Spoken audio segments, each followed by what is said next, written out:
Hey guys, it's Dr. George here, and I am a family practitioner in Melbourne, Australia.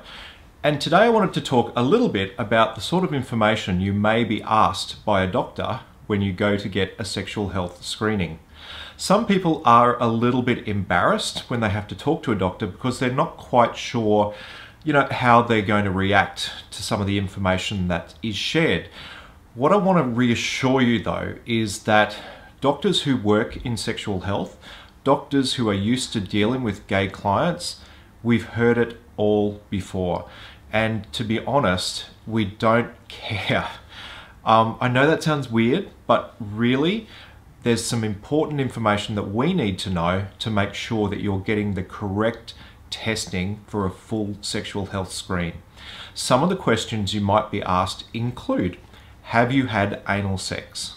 Have you had toys, fingers, or penises up your bum? If you've had anal sex, was it with or without condoms? Again, this isn't a value judgment. It's about making sure that we get the correct testing for you. You might also be asked about when was the last time you had sex, in particular if there may have been a risk in regards to an exposure to a sexual infection.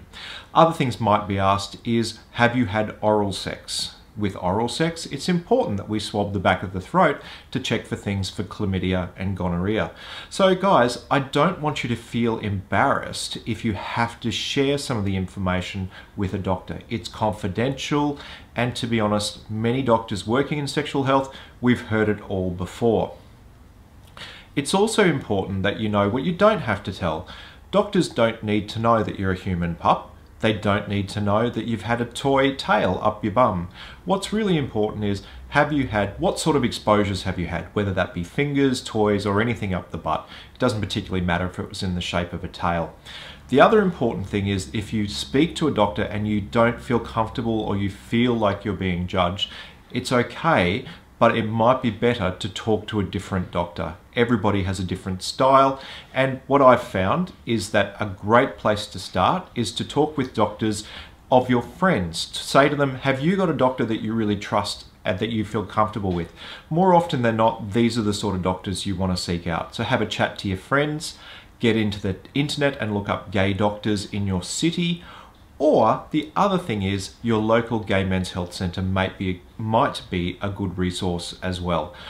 I hope this has kind of been helpful, and if you have any questions, please send us a message and I'll make sure I get an answer to you as soon as I can.